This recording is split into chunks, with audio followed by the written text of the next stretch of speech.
आप सभी से हमारा वंदे मातरम, नवरात्रि की हार्दिक शुभकामनाएं। इसके लिए माता रानी का एक छोटा सा श्लोक मैं कहना चाहूँगी कि आपके जीवन में हमेशा खुशहाली बनी रहे। इसके लिए मैं माँ भगवती से प्रार्थना करती हूँ। सर्व मंगल मांगल्ये शिवे सर्वार्थ साधिके शरण्ये त्र्यंबके गौरी नारायणी नमस्तुते। इसी कामना के साथ हम आपको बताना चाहेंगे कि आज हम आपको जो टॉपिक पढ़ाने वाले हैं वो आपके लिए बहुत ही इम्पॉर्टेंट है। उसका एक पार्ट हमने बता दिया है और उसको आप ध्यानपूर्वक देखते रहेंगे। नेक्स्ट हम बताने जो जा रहे हैं उसे भी ध्यान से देखिएगा। इसके पहले आप कम से कम हमारे चैनल पर विज़िट किया करें, सब्सक्राइब कर लिया करिए, बेल आइकन दबा दीजिए ताकि आपको हमारे नोटिफिकेशन मिलते रहें और आपको हमारे एक भी लेक्चर मिस ना हो पाए। इसके लिए आपको थोड़ी सी मेहनत तो करनी ही होगी और ध्यान से पढ़ते रहिएगा। तो अब हम आते हैं सीधे, टाइम वेस्ट ना करते हुए अपने टॉपिक पे आते हैं कि आज हम आपको किस चीज़ के बारे में डिस्कशन करने हैं। तो today I would be discussion with you the pronoun it in is used, यानी कि प्रोनाउन का यूज्ड हमने एक पार्ट बताया, उसके कुछ पार्ट बच गए थे और कहाँ कहाँ यूज होता है उसके बारे में आज हम यहाँ डिस्कशन करते हैं। तो लेट अस गो, चलते हैं हम बताने। तो आप ध्यान देंगे कि हम एक सेंटेंस को, सेंटेंसेस यहाँ लिखे हुए हैं उनको हम बोलते हैं। तो सेंटेंस इस प्रकार से है, इट इज़ रेनिंग, ठीक, it is winter, it is October, it is 5 o'clock, it is very hot today. इसमें भी आपको लगा हुआ इट, यहाँ भी इट, यहाँ भी इट, यहाँ भी इट, यहाँ भी इट। हम पढ़ क्या रहे हैं? Use of it. क्या पढ़ रहे हैं? Use of it. इसलिए इट को मेन रूप से दिखाया जा रहा है, आपको बताया जा रहा है। अब इनका यूज, ये इट इज़ रेनिंग क्यों लिखा गया, इट इज़ रेनिंग क्यों लिखा गया, इट इज़ विंटर क्यों लिखा गया, इस चीज़ पर आपको विशेष ध्यान देना है। तो देना है आपको ध्यान ये है कि यदि कोई भी चीज़ वेदर बताए, ठीक है, क्या बता रहा है? वेदर, ठीक है ना, मौसम की जानकारी दे। किसकी जानकारी दे रहा है? मौसम की जानकारी दे रहा है। ऐसे सेंटेंसेस में हम इट का यूज करते हैं, ऐसे सेंटेंसेस में हम इट का यूज करते हैं। इस सेंटेंस में भी इट इज़ रेनिंग, यानी कि हमारा मौसम कैसा, वेदर कैसा है? वर्षा वाला है, वर्षा हो रही है। इट इज़ विंटर, ठंडी का मौसम है। तो इन सब चीज़ों से किस चीज़ का हमें ये डिनोट कर रहा है, किस चीज़ का इंडिकेट कर रहा है? ये कर रहा है वेदर के बारे में, ये मौसम बता रहा है। नेक्स्ट सेंटेंस है हमारा, it is October, it is October. ये क्या बता रहा है? ये, और it is 5 o'clock, it is October, it is 5 o'clock। ये दोनों सेंटेंसेस हमको क्या इंडिकेट कर रहे हैं, किस चीज़ को बता रहे हैं? ये हमें बता रहे हैं टाइम। क्या बता रहे हैं? टाइम बता रहे हैं, यानी कि समय के बारे में चर्चा कर रहे हैं। ये हमें बता रहे हैं टाइम। तो इन सेंटेंसेस को आप देखेंगे, तीन में टाइम को दिखाने के लिए इट का प्रयोग, यहाँ पे भी देख लेंगे आप इट का यूज़, और यहाँ भी। नेक्स्ट है हमारा, it is very hot today, it is very hot today, आज बहुत गर्मी है। तो इस सेंटेंस का सेंस क्या कह रहा है? इस सेंटेंस के सेंस, इसका अर्थ क्या बता रहा है हमें? यानी कि बहुत गर्मी है, तो गर्मी क्या बता रहा है हमें? तो ये हमें बता रहा है क्या? टेम्परेचर। ये टेम्परेचर की जानकारी दे रहा है। तो जब टेम्परेचर की जानकारी दे रहा है तो इसके लिए हम क्या करेंगे? टेम्परेचर यानी क्या हो रहा है हमारा? तापमान। ये तापमान की जानकारी दे रहा है। तो जब ये हमें तापमान बता रहा है, टेम्परेचर बतला रहा है, तो अब इससे जा कर के हमारा कॉन्सेप्ट क्लियर होता है। क्या कॉन्सेप्ट हमारा क्लियर हो रहा है? कि यदि किसी भी सेंटेंस का सेंस हमें वेदर, टाइम एंड टेम्परेचर के बारे में बतलाए, किसी भी सेंटेंस का सेंस हमें वेदर, टाइम एंड टेम्परेचर को डिनोट करे, इसको बतलाए, तो वहाँ पे हम इट का यूज़ करते हैं, वहाँ पे इट का यूज करते हैं। इसी में से यदि एक सेंटेंस ले लें हम, तो जैसे अंधेरा हो रहा है ना, अंधेरा हो रहा है, तो ये भी क्या बतला रहा है हमारा? अंधेरा हो रहा है। यदि डार्क हो रहा है तो क्या बतला रहा है हमारा? यहाँ पे इनमें से किस चीज़ की ओर जाएंगे? अंधेरा टाइम को दिखा रहा है ना, टाइम हो रहा है ऐसे। तो इसमें से हम लिख सकते हैं इट इज़ डार्किंग। ठीक, तो अब आपको ये समझ में आ गया होगा कि किस तरह से कहाँ पर हम इट का यूज कर सकते हैं। तो hope that you will be understand. अब हम चलते हैं आगे। ठीक, अब आगे का हमारा क्या बतलाता है, अब आगे आप देखेंगे it is easy to solve, easy to solve. ठीक, इस टू सॉल्व पे आप ध्यान देंगे कि ये किस चीज़ को बतला रहा है, ये बतला रहा है हमारे इन्फिनिटिव को। It is no use of crying, ये ऑफ क्राइंग क्रिया में आईएनजी लगा, उसके पहले कोई प्रेपोजिशन का यूज किया गया है, यहाँ पे ये जेरंड का काम कर रहा है। It is said that Rama is God, ऐसा कहा जाता है कि राम भगवान है ना, ऐसा कहा जाता है। तो इस सेंटेंस को आप देखेंगे तो ये वाला हमारा सेंटेंस हमें किस चीज़ की जानकारी दे रहा है, इट इज़ क्या है, इन्फिनिटिव। ठीक,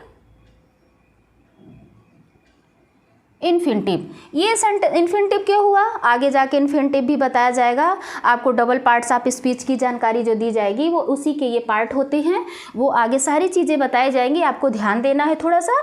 तो यहाँ ध्यान देंगे कि ये सेंटेंस, इस सेंटेंस का सेंस हमें कह रहा है कि यह सेंटेंस इन्फिनिटिव का है। ठीक, नेक्स्ट हमारा है ये जेरंड का है, और जेरंड क्या होता है, क्रिया में आईएनजी लगा होता है और इन्फिनिटिव में किसी भी वर्ब के पहले टू का यूज़ किया। तो वेरी सिंपल, ये सिंपल वाले सेंटेंसेस, इसके बहुत सारे रूल हैं और बहुत सारे इसके कॉन्सेप्ट हैं, वो सब आगे जाके आपको बताया जाएगा। तो इसमें से अभी आप साधारण समझने के लिए आपको हम इट का यूज बता रहे हैं, इसलिए आपको कहाँ इनका यूज करना है इस पर आपको विशेष ध्यान देना है। तो ये यूज जो हमारा इन्फिनिटिव यदि है, सेंटेंस का सेंस यदि किसी इन्फिनिटिव में है, किसी जेरंड में है और किसी क्लाज में है ना, ये क्लाज में है। यदि कोई भी चीज़ हमें उस सेंटेंस से हमें इन्फिनिटिव, जेरंड एंड क्लाज को डिनोट कर रहा हो, उसको इंडिकेट कर रहा हो, उसको बता रहा हो, वहाँ पर भी हम इट का यूज करते हैं। आपको विशेष ध्यान देना है, आप पढ़ रहे हैं use of it, use of it. इसलिए ऐसे सेंटेंसेस में हमारा कॉन्सेप्ट कहता है कि ये चीज़ यहाँ पर आने से हम इट का यूज करते हैं। नेक्स्ट चलते हैं हम इम्पर्सनल प्रोनाउन। इम्पर्सनल वर्ब होते हैं हमारे कुछ जिनमें कर्ता छिपा हुआ होता है। हम ऐसे कुछ वर्ब्स होते हैं जिनका यूज करते हैं सेंटेंसेस में, बट उनमें कर्ता नहीं दिखता है। कर्ता क्या होता है, हिडन होता है, छिपा हुआ होता है। तो जब जो कर्ता छिपा होता है, ऐसे सेंटेंस को हम कैसे बता सकते हैं, कैसे बता सकते हैं, तो उनको बतलाने के लिए जैसे यहाँ भी भले यह वेदर को बतला रहा है तो इसका सेंस भी इससे बिलोंगिंग है। तो जैसे आप बताएंगे, यहाँ पे बता रहे हैं इट थंडर्स, तो यानी हमें थंडर को, तूफान को बताना, तूफान है। तो क्या बताएंगे, इसका ट्रांसलेट कैसे करेंगे, इसको कैसे किसी के सामने प्रस्तुत करेंगे, कैसे इसे बता सकेंगे। आपको ऐसे छिपे हुए जिनको बतलाने के लिए, जिसका कर्ता हमें स्पष्ट नहीं नज़र आ रहा, सब्जेक्ट हम क्या यूज़ करें, ऐसे हिडन सब्जेक्ट के लिए हम यूज़ करते हैं इट का, है ना। और नेक्स्ट है जैसे वर्षा होती है तो वर्षा को हम कैसे दर्शाएंगे, वर्षा होती है तो इसमें तो हमारा कोई सब्जेक्ट नज़र नहीं आ रहा है, वर्षा होना, रेंस माने हो रहा है, तो अपन क्या दिखाएंगे, इनमें क्या है, हमारा कर्ता हिडन है, इसमें हमारा सब्जेक्ट हमें नज़र नहीं आया है, तो हिडन सब्जेक्ट में के लिए हम इट का यूज कर रहे हैं। इसी प्रकार से हवा चलती है, हवा के लिए भी हमने यहाँ भी कर्ता हिडन है, और बर्फ़ गिरती है, बर्फ़ पड़ती है, बर्फ़बारी हो रही है, यहाँ भी हम हिडन कर्ता इट का यूज करते हैं।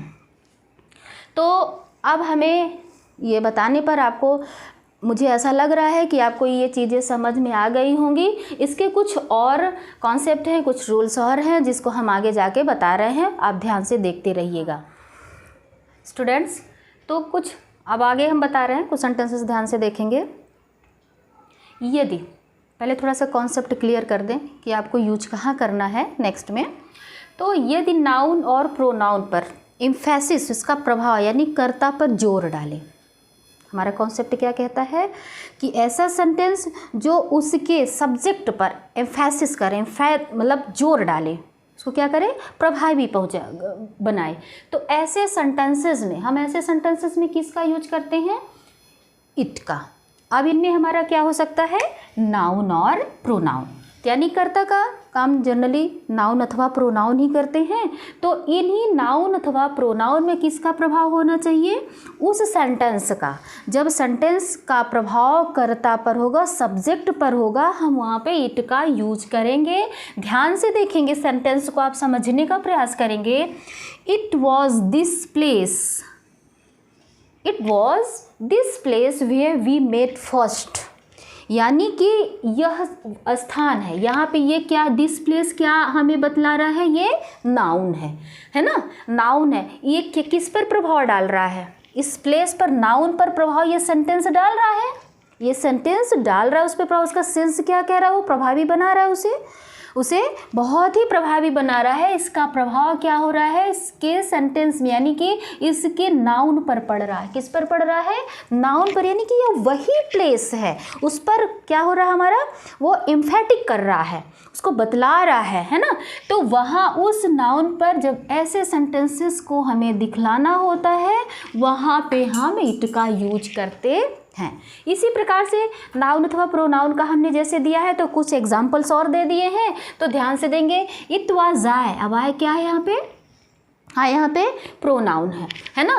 तो जब ये प्रोनाउन है और इसी प्रोनाउन को दिखाने के लिए it was I who first pointed out the mistake, यानी गलती को वही मैं ही हूँ जिसने सबसे पहले गलती को बाहर किया। तो ऐसे सेंटेंसेस में देखेंगे कि ये क्या कह रहा है कि ये किस पर प्रभाव डाल रहा है, यह प्रोनाउन पे डाला। यहाँ किस पे प्रभाव डाला ये सेंटेंस में, ये प्रोनाउन पे। नेक्स्ट में भी यहाँ भी देखेंगे आप, इट वाज ही, ये ही भी क्या है, प्रोनाउन है। तो इस सेंटेंस में भी it was he who helped you yesterday, यह वही है, यह वह था जिसने तुम्हारी कल मदद की थी। तो यानी कि क्या हो रहा है यहाँ पे सब्जेक्ट पर सब्जेक्ट किस रूप में है, प्रोनाउन के रूप पर, उस पर प्रभाव डाल रहा है, इसलिए इसे बतलाने के लिए इट का यूज किया गया है। नेक्स्ट है it was my brother home loved very much, यह मेरा भाई था जिसको मैं बहुत प्रेम करती थी।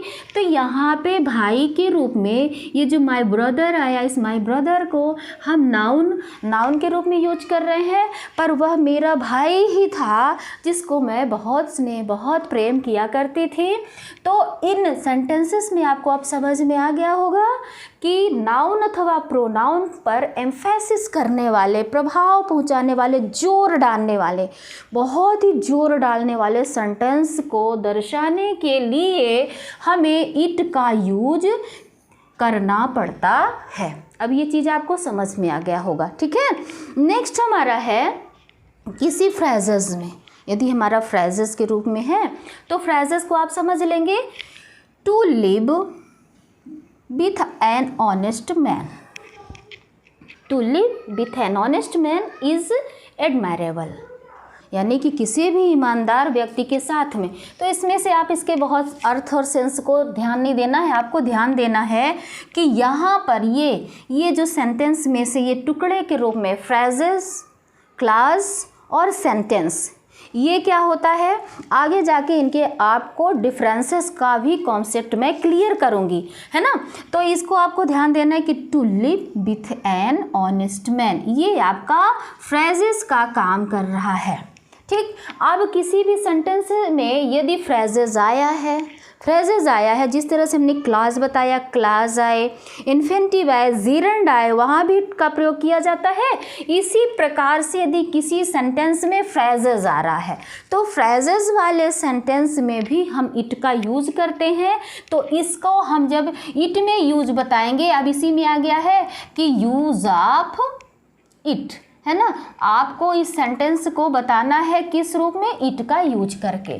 किस में बताना है, इट का यूज करके। तो अब इस चीज़ को कैसे इट का यूज करके बताएंगे, इट इज़ अब हमको ध्यान देना होगा कि यहाँ जहाँ पे हमारा एक्सुलरी वर्ब लगा होता है उसके पहले हम इट का यूज करते हैं। ठीक, उसके पहले हमने इट का यूज किया और वहाँ से सेंटेंस को स्टार्ट किया, तो वही हमने किया है कि it is admirable to live with an, यहाँ से टोटल हमारा क्या आया गया है, फ्रेजेस।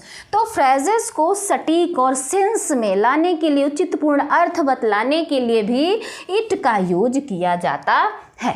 एक छोटा सा और है, उसके बाद से आपका इट का यूज जनरली हमने बहुत कुछ यहाँ बताने का प्रयास किया है, तो ध्यान से देख लेंगे और आपके यह हर एक एग्जामिनेशन के लिए, आपके ऑल टोटल जितने भी बोर्ड एग्जामिनेशन हो गया, आपके कॉम्पिटिटर्स एग्जामिनेशन के लिए जितने भी बच्चे आप तैयारी कर रहे हैं, सबके लिए इट इज़ वेरी इंपॉर्टेंट। तो आप ध्यान से देखेंगे। तो अब एक छोटा सा और बचा हुआ है फॉर इंट्रोडक्शन। यदि किसी का इंट्रोडक्शन में नाम या परिचय छोटा सा बतलाना हो, है ना, वहाँ पर भी व्हाट इज़ इट, है ना, व्हाट इज़ इट, इट का प्रयोग किया जाता है। इट इज़ वेरी सिंपल, ये बहुत जर्नली है और ये ऐसे भी आता है, लेकिन कभी कभार ऐसे छोटी छोटी चीज़ों को हम इग्नोर कर देते हैं और यही हमारे लिए बहुत बड़ा टास्क बन जाता है। तो जब हमारे सारे कॉन्सेप्ट क्लियर हो चुके हैं, आशा करती हूँ आपको ये सब समझ में आ गया होगा। आप पॉज कर करके कम से कम हमारे लेक्चर को सुनते जाएंगे और समझने का प्रयास करते रहेंगे। हम बहुत सरल से सरल तरीका ढूंढ के आपके सामने प्रस्तुत करते हैं, इसी आशा से कि आपको आपके सारे कॉन्सेप्ट क्लियर हो सके। For watching this video, thank you so much.